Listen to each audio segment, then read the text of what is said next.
Indonesia sekarang nih Bu, ada sesuatu yang lebih berbahaya dari narkoba Bu, yaitu judi online Pak. Itu lebih berbahaya dari narkoba.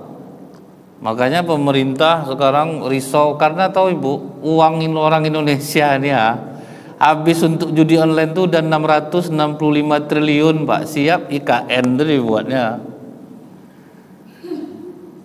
Sedangkan tidak usah zaman sekarang lagi Bu. Dulu pemerintah pernah berpikir daripada orang berjudi ke luar negeri dilegalkanlah judi. SDSB waktu itu Bu kan. Banyak orang masang.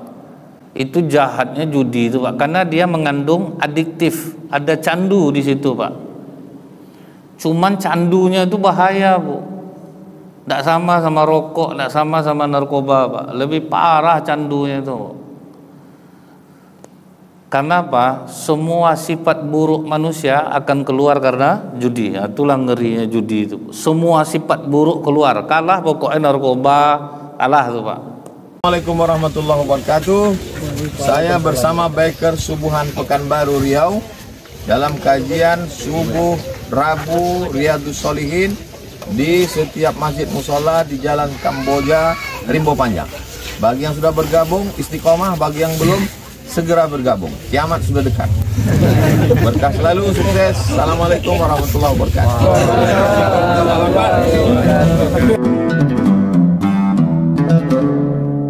Minasyaitonirrajim. Bismillahirrahmanirrahim. Assalamualaikum warahmatullahi wabarakatuh. Alhamdulillahilladzi khalaqal mauta wal hayata liyabluwakum ayyukum ahsanu amalan wa huwal azizul ghafur. Asyhadu an la ilaha illallah wahdahu la syarikalah wa asyhadu anna Muhammadan abduhu wa rasuluh. Allahumma sholli wa sallim wa barik ala hadzal nabiyil karim wa ala alihi wa sahbihi ajmain. Bapak-bapak pengurus masjid yang saya hormati, alim ulama, tokoh masyarakat, cerdik pandai, Bapak Ibu, orang-orang tua yang saya muliakan, hadirin hadirat yang semoga kita semua senantiasa dirahmati oleh Allah. Kembali kita mengucapkan alhamdulillahirabbil alamin atas nikmat Allah. Kita masih ditunda ajal, masih diberi Allah kesempatan untuk menambah amal dan memperbaiki diri. Semoga umur yang Allah berikan kepada kita ini membuat kita semakin dekat kepada Allah. Bersolawat kita kepada Rasulullah sallallahu alaihi wasallam dengan ucapan Allahumma sholli ala sayyidina Muhammad wa ala ali sayyidina Muhammad. Semoga dengan ringannya lisan kita ini bersolawat, kita mendapatkan syafaat di yaumil akhir kelak. Sahabat Rasulullah Abu Dzar Al-Ghifari radhiyallahu an pernah bertanya kepada Rasulullah, Pak. Ya Rasulullah, bagaimana kalau kita mencintai seseorang yang soleh, amal ibadahnya bagus, tapi kita tidak bisa beribadah seperti yang dia lakukan. Kita tidak kuat seperti dia. Maka Rasulullah memberikan kabar gembira, Bu. Kau akan bersamanya ketika nanti berada di surga. Jadi kita tidak bisa melakukan amalan seperti amalan orang. Dia rajin tahajud, kita tidak bisa Pak. Dia rajin baca Quran, kita tidak kuat. Kita cintai orang yang seperti ini, maka kita akan bersamanya di surga. Itulah dahsyatnya pengaruh mencintai orang-orang yang beramal baik. Maka kata Abu Dzar Al-Ghifari, kalau begitu aku sangat mencintaimu ya Rasulullah, karena banyak amalan yang dibuat Rasulullah yang tidak mampu dilakukan oleh sahabat. Contohnya Bu ya, tahajud malam Rasulullah tidak pernah lebih dari 11, bahkan sering kurang. Karena apa Pak? Saking lamanya Rasulullah itu ketika berdiri sholat, ketika ruku, ketika sujud, dan tidak ada yang sanggup untuk seperti yang dilakukan oleh Rasulullah. Kemudian Rasulullah itu kalau puasa Bu, 2 butir kurma disambungnya balik Pak. Nah, kalau untuk Rasulullah. Jadi ada sahabat yang meniru. Aku melihat kau melakukan seperti itu ya Rasulullah. aku tidak sama seperti dirimu karena aku tetap diberi makan oleh Allah. Itu pengakuan Rasulullah SAW. Jadi memang kenapa kita harus mencintai Rasulullah itu Pak? Karena salah satunya adalah bisa mendatangkan syafaat bagi kita, karena kita tidak akan mampu beramal seperti yang dilakukan Rasulullah SAW. Bahkan Bu, dengan mencintai orang-orang baik, orang-orang soleh ini, kalau umat pada masa lalu Pak, bahkan seorang ahli maksiat pun, tapi dia mencintai orang soleh, itu akan bermanfaat untuknya di sisi Allah.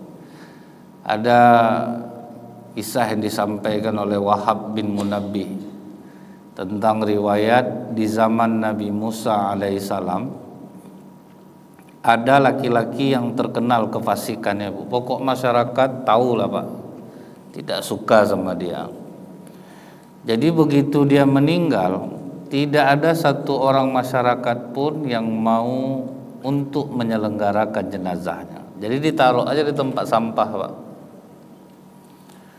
Tapi kata Allah, wahai Musa, selenggarakan jenazah kekasihku. Karena Allah memerintahkan demikian, langsunglah Nabi Musa berangkat ke tempat yang dituju itu Pak. Sampai di sana Bu, Nabi Musa minta tunjukkan ke masyarakat di mana kalian taruh jenazahnya. Ditunjukkan sama masyarakat, kemudian kata masyarakat, kami tidak mau menyelenggarakannya ini karena kami tahu betul dia ini jahat dia ketika hidupnya Musa.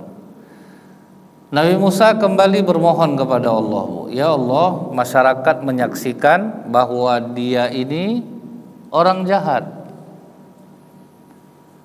Apa yang dikatakan kaummu itu benar Musa.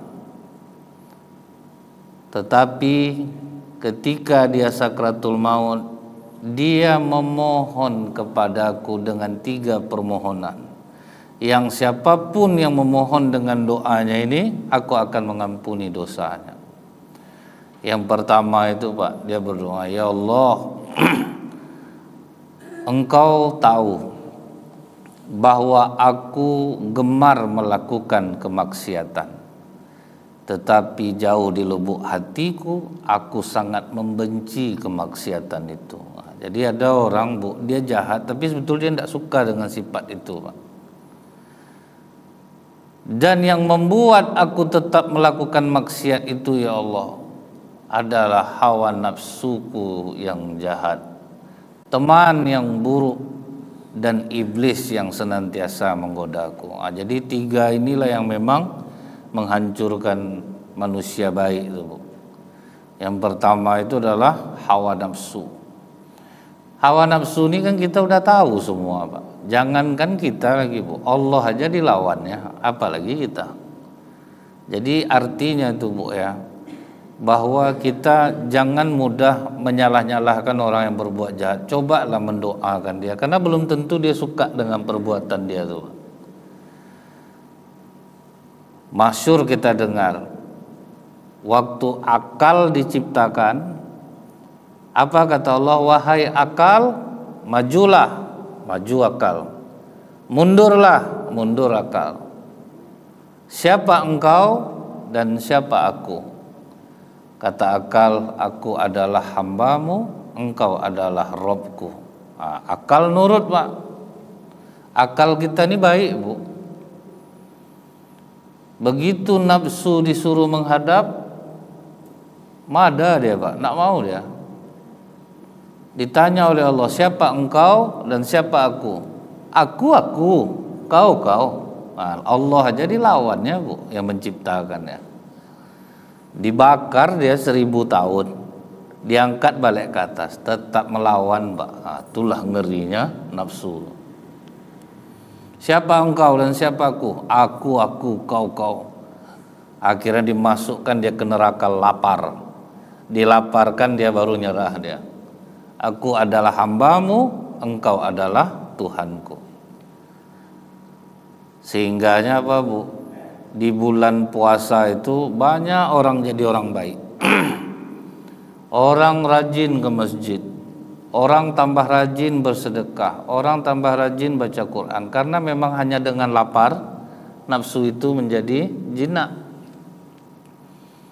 Siang hari di bulan Ramadan tuh cerita orang pasti ya sikit aku sahur tadi, tidak ada yang bergunjing Pak, panas betul hari, masak apa nanti sore, karena dia lapar. Tapi kalau udah berbuka tadarus, itu menceritakan buruk orangnya lagi Pak, karena apa, dia udah kuat. Nafsu kalau udah kenyang dia akan menjadi jahat. Itulah yang bisa mengekangnya, rasa lapar itu Pak. Jadi kita udah tahu nih Bu, Rasulullah pun memesankan kepada kita, selesai perang Badar yang begitu besar, apa kata Rasulullah? Kita kembali dari perang kecil menuju perang besar. Kata sahabat, udah separah ini perangnya Rasulullah, dikorbankan jiwa dan raga, waktu, persenjataan yang kurang, medan yang sangat berat. Masa ini perang kecil ya Rasulullah? Iya, ada perang yang lebih besar, yaitu melawan hawa nafsu. Nah, jadi memang hawa nafsu ini sulit untuk ditaklukkan. Orang tahu dia salah Bu, tapi tetap bisa gara-gara nafsunya ini dia tidak akan mau mengakui kesalahannya. Abu Jahal, waktu Rasulullah mengajaknya kepada Islam Bu, dilawannya lah Rasulullah. Setelah Rasulullah pulang, apa ceritanya kepada Al-Mughirah bin Syu'bah? Sebetulnya aku tahu dia ini Nabi, tapi gengsi aku ngakui, itulah nafsu tuh. Gengsi aku ngakui dia tuh. Aku tahu yang dia bilang tuh benar, tapi gengsi aku mengakui. Itulah dahsyatnya hawa nafsu yang bisa menyesatkan orang tuh.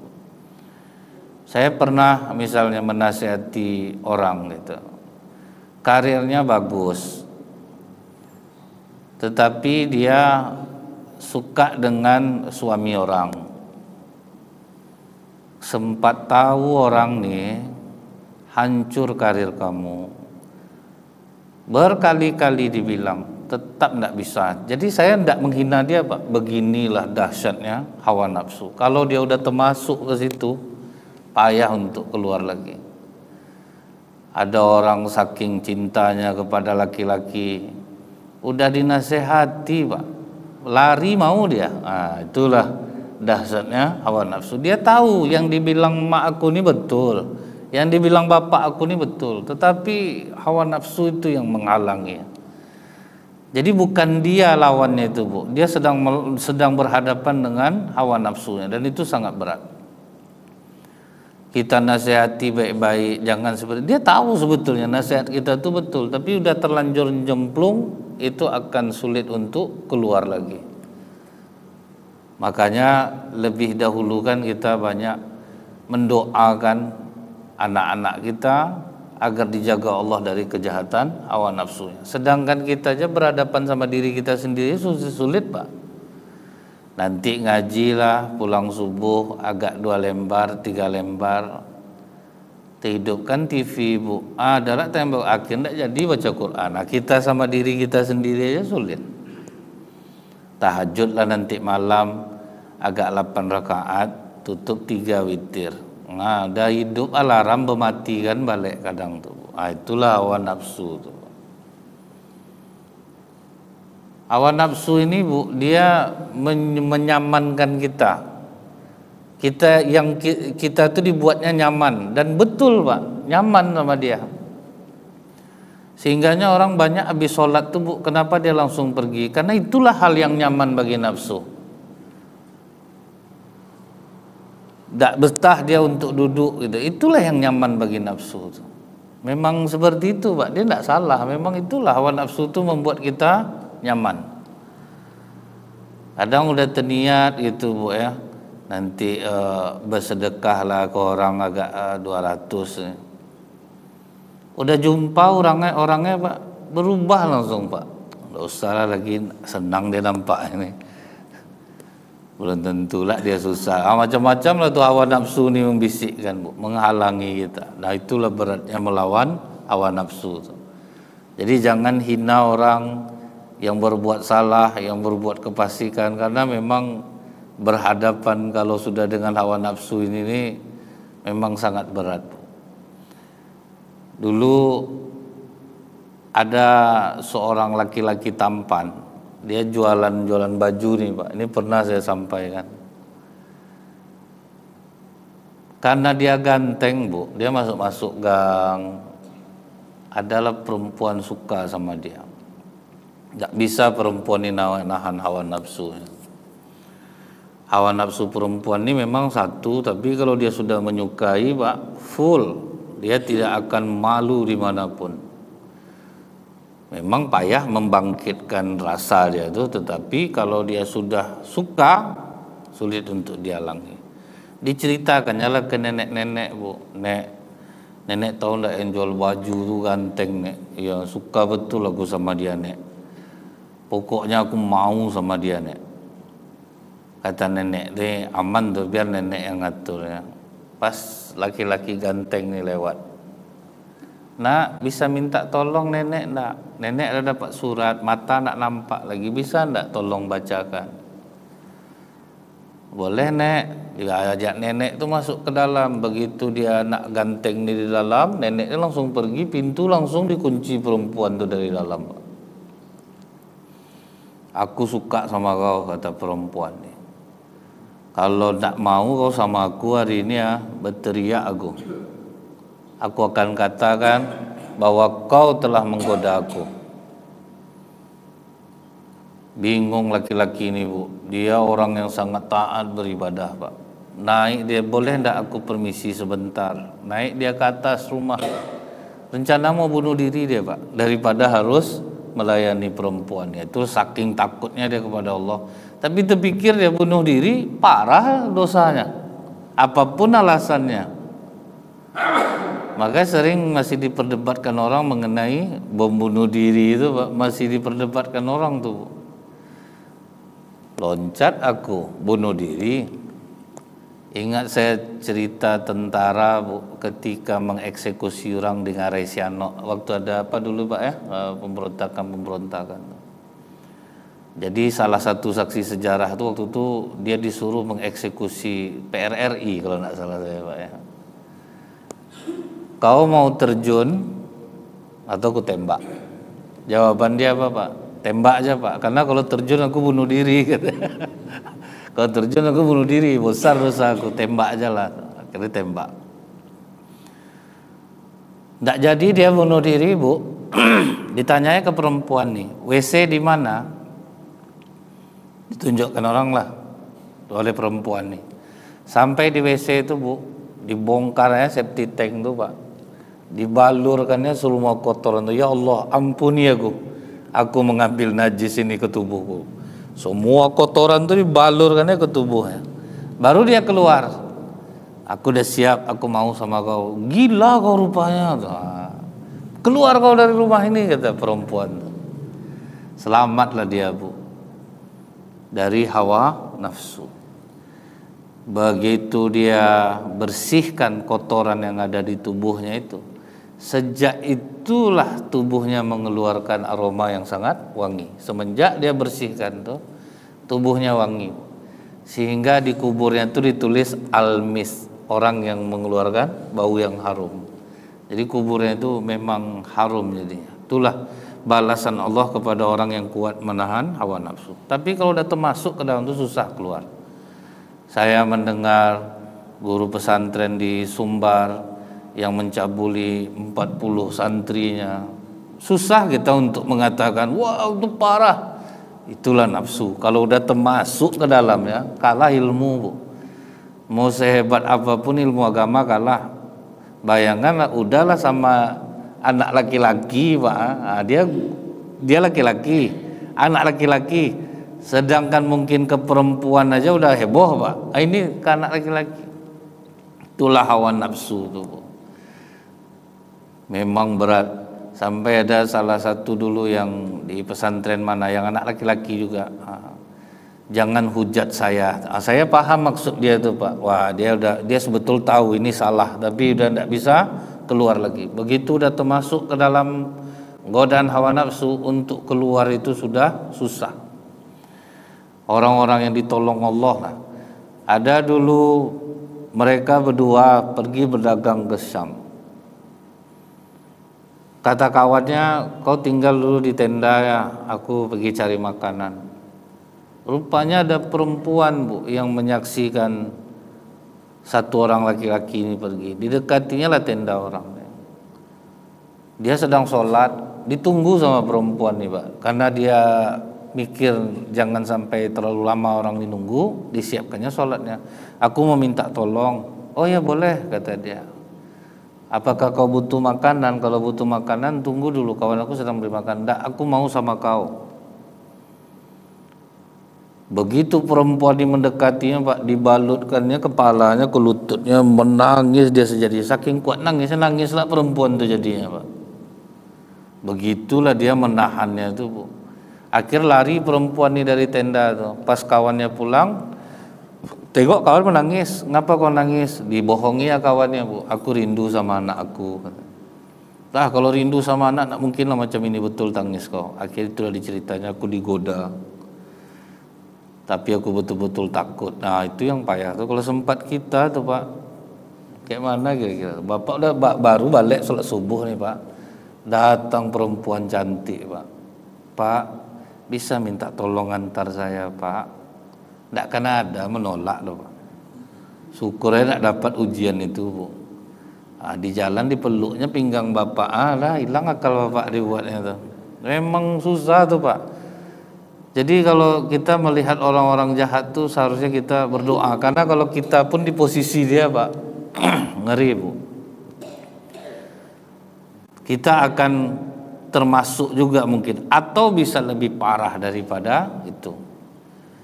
Ada dulu salah satu anggota dewan di suatu desa, orang baik, orang soleh.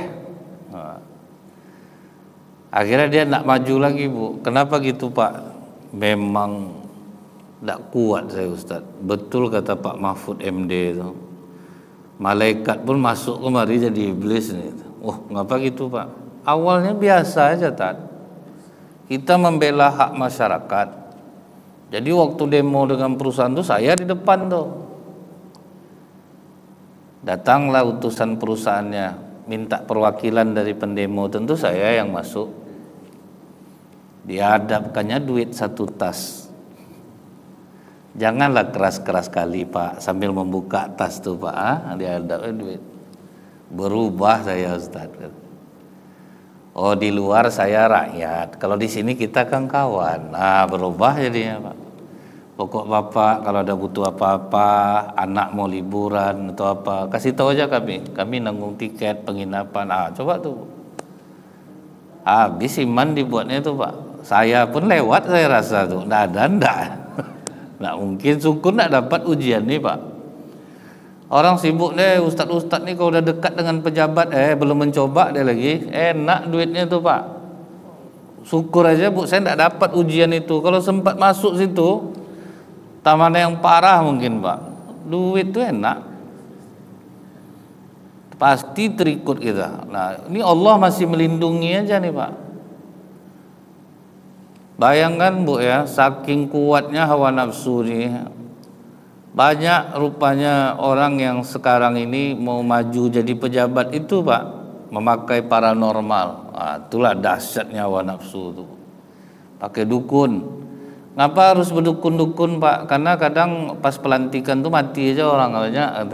Tuh jaga seperti itu. Itulah hawa nafsu itu kalau udah jadi Tuhan dia, Bu. Dan yang diceritakan Bapak nih, Pak, orang-orang yang saya anggap soleh jadi pemimpin, Pak. Terkejut juga saya. Saya tidak akan menyebutkan orangnya, Bu, karena belum tentu juga benar. Tapi saya tahu betul dia, karena dia pun seperti itu. Saya bilang, kenapa harus Bapak orang sholat, kata saya. Bapak orang rajin sedekah. Allah yang menjaga Bapak. Ngapain Bapak? Bayarnya mahal, Bu. Untuk mengawal itu diminta kiai itu 500 juta, itu paling minim, Pak. 500 juta, Bu. Nanti didoakan doa deh. Saya kalau tahu mau saya lagi itu, Pak. Tapi karena saya itu tahu berdosa, Pak, kan? Karena dia pasti mempertuhankan saya jadinya. Awalnya minta doakan aja. 500, Bu. Enak betul kiai itu kata saya Pak. Dia ada meningkat Bu, kalau incumbent yang udah pernah maju 1 miliar, kalau yang baru maju 500. Pas dia menyebutkan satu sosok nama tambah kaget saya Pak. Oh, ketemu sama saya di sana Ustaz. Walah, itulah.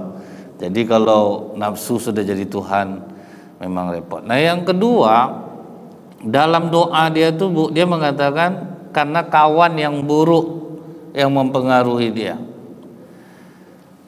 Indonesia sekarang nih Bu, ada sesuatu yang lebih berbahaya dari narkoba Bu, yaitu judi online Pak.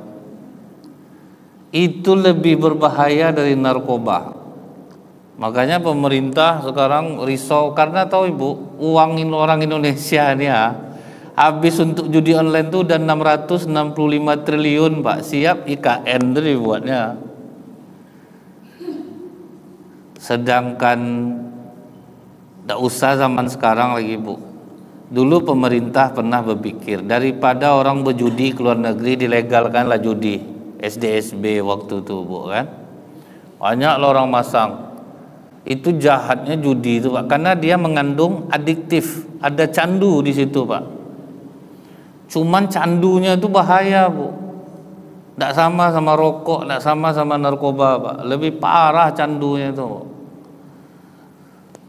Karena apa? Semua sifat buruk manusia akan keluar karena judi. Itulah ngerinya judi itu. Semua sifat buruk keluar. Kalah pokoknya narkoba, kalah tuh Pak. Minuman keras, KO dibuatnya tuh.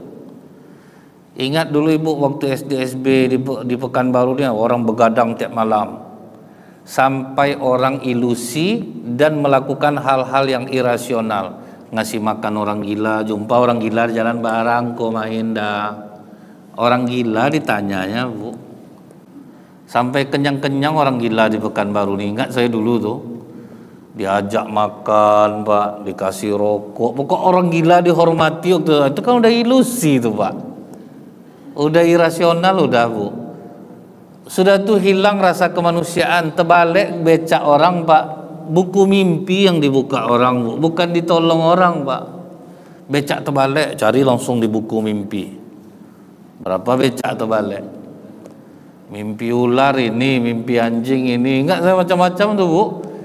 Sudah tuh Pak buka kertas besar lah di kedai kopi dulu tuh Pak.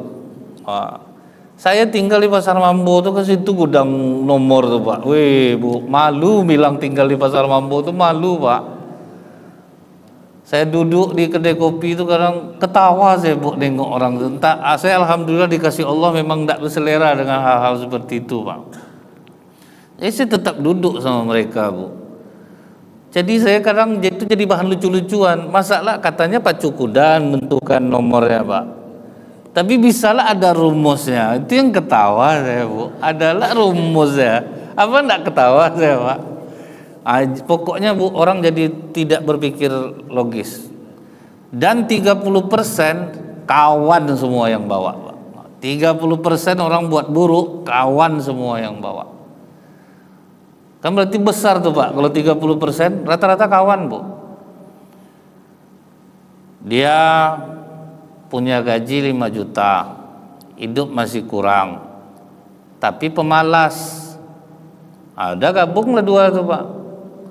Pas dia dapat duit dinas 1 juta, terpikir dia 1 juta kan nak nganggu duit yang 5 juta tuh. Ditengoknya kawan main di sampingnya. Main apa kau tuh? Main mayong. Kayak mana mainnya? Ajarkanlah aku. Diajarkanlah pula. Tambahlah cerita kawan, cerita penjudi ini mana ada yang kalah Bu. Dia menang terus katanya Pak. Itu tertarik orang.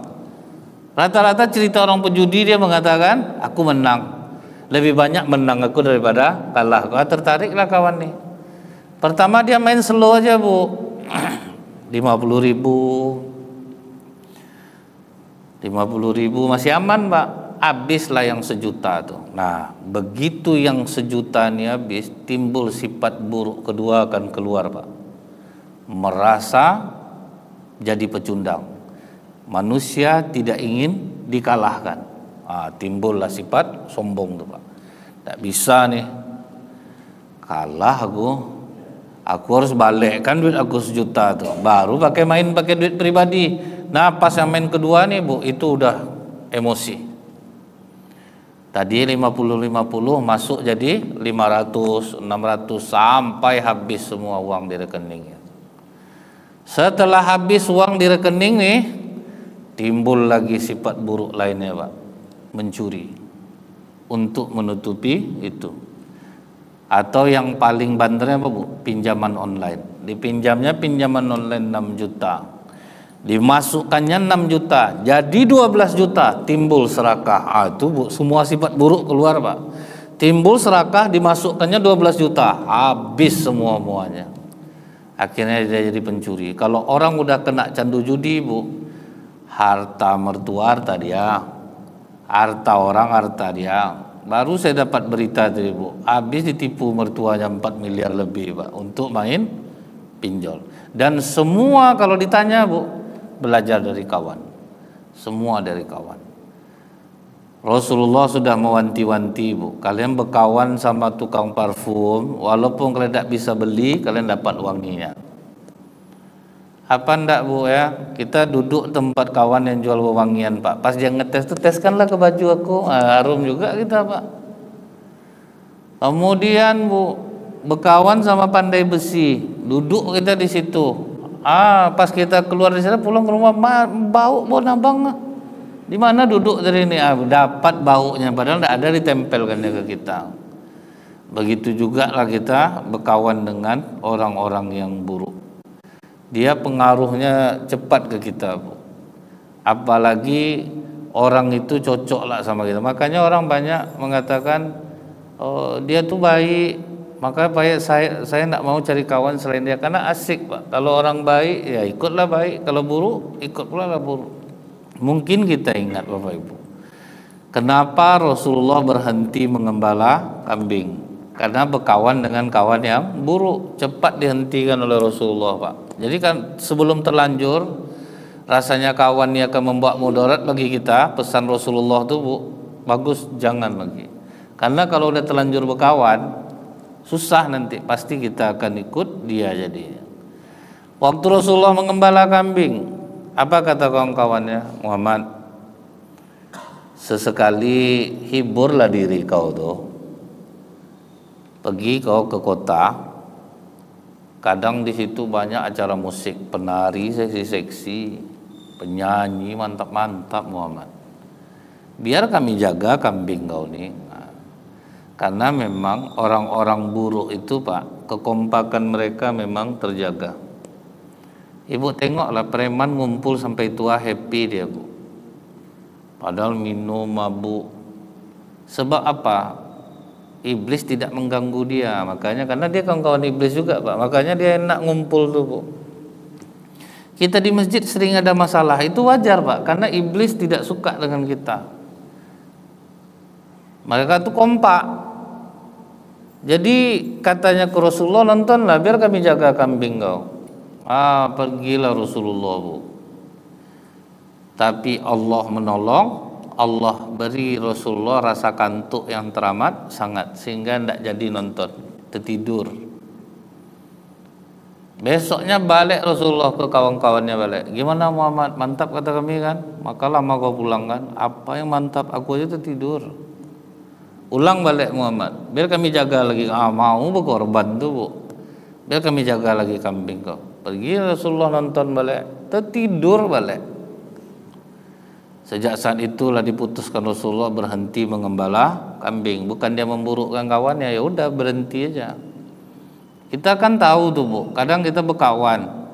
Misal kami sesama-sama ustadz nih Bu, kadang kan hati kami ini aneh-aneh juga Pak. Kadang sampai jarang saya bisa duduk sama ustaz ini, karena ketika duduk ternyata kami itu yang buruk-buruk juga Pak. Daripada keburukan saya nanti pindah ke orang, atau keburukan orang yang pindah ke saya. Dia terasa tuh kita duduk tuh enak cerita, tapi kadang yang dibahas apa? Amplop masjid yang dibahas tuh, payah masjid itu. Itu tuh kan bahaya Pak. Kita yang udah tenang Bu bisa kena dia. Misalnya nih orang ngomong ke saya, Ustadz jangan mau aja disuruh orang pergi keluar kota tuh Ustadz. Bertanya dulu berapa amplopnya, nanti kena ustaz nanti. Awalnya kita tidak ada ngapa-ngapa jadi perhitungan kita dia, Pak. Itu bahayanya kawan tuh. Dan Allah sudah menyelamatkan saya untuk itu. Disakitkan Allah kaki saya selama 1 bulan gara-gara itu, Pak. Orang bilang kalau keluar kota itu Ustaz dihitung Ustaz kendaraan kita, minyak. Padahal saya tidak pernah macam itu, Pak. Santai aja saya, ya. Berapa orang sanggup terserah. Gara-gara dihasut macam itu tuh, Pak. Oh, saya hitung, Bu. Kekasihkan, kami mampu sekian Ustaz. Oh, enggak bisa, saya maunya sekian. Kuansing, kami mampu segini Ustaz. Enggak bisa, saya maunya sekian. Akhirnya dipenuhinya, Bu. Oke. Kan senang hati saya tuh membayangkan, wah dapat duit sesuai dengan apa yang kita inginkan. Balik dari kasihkan, balik dari kuansing, tidak bisa jalan saya, Pak. Saya langsung bersyukur sama Allah. Untung Allah negur saya gitu, Bu. Tidak bisa jalan, kaki kanan saya tidak bisa jalan. Lama juga kemarin tuh, Bu. Saya sholat tidak bisa betul-betul duduknya itu. Cuman setelah sehat baru saya bilang, Pak, bukan Allah ngasih sakit, bukan murni kadang sakit tuh, karena kelakuan kita. Akhirnya habislah duit yang seharusnya berapa yang sanggup dia tuh, Bu, sisa itu habis sedekah semua itu, Pak. Kalau enggak sembuh kaki, Bu. Dia kan tergantung dia sanggupnya pertama berapa. Nah, itulah bahayanya kita mendengarkan kawan. Nah, akhirnya yang terakhir, Bu, karena iblis yang menggodaku. Nah, kalau iblis ini udah jelas, Pak, kalau udah bersatu dia dengan hawa nafsu, maka dia akan semakin kuat dan sulit untuk dikalahkan. Tetapi apa yang membuat dia diampuni Allah? Sekalipun aku jahat ya Allah, tapi aku sangat mencintai orang-orang soleh. Aku tidak pernah mendurhakai mereka. Aku walaupun ahli maksiat, tapi aku sangat suka duduk dengan orang-orang soleh. Ampunilah dosa-dosaku ya Allah. Nah, karena permohonan inilah dosa-dosa dia diampuni oleh Allah. Yang pertama karena dia mengakui bahwa dia bermaksiat dan dia tidak menyukai maksiat itu. Yang kedua, dia ceritakan ke Allah apa yang menyebabkan dia hancur. Yang ketiga, rupanya penyelamat dia karena dia mencintai orang-orang soleh. Subhanakallahumma bihamdika asyhadu an la ilaha illa anta astaghfiruka wa atubu ilaik. Assalamualaikum warahmatullahi wabarakatuh.